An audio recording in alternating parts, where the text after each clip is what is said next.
Good afternoon, grade 5 students. This is Mrs. K. Our lesson this week is about light. How do you let your light shine on others?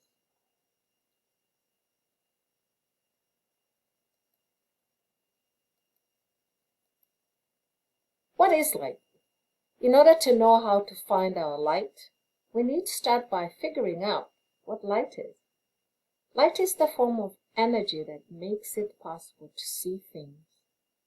The brightness produced by the sun, by fire, a lamp, a source of light such as an electric lamp, a light on a vehicle or an electric light.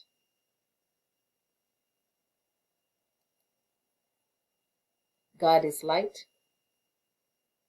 The first thing God created shows us what He is, light, and that light changes everything.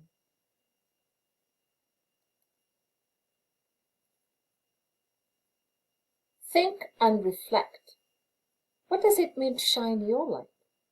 How can you make that happen? What good is a light that doesn't shine?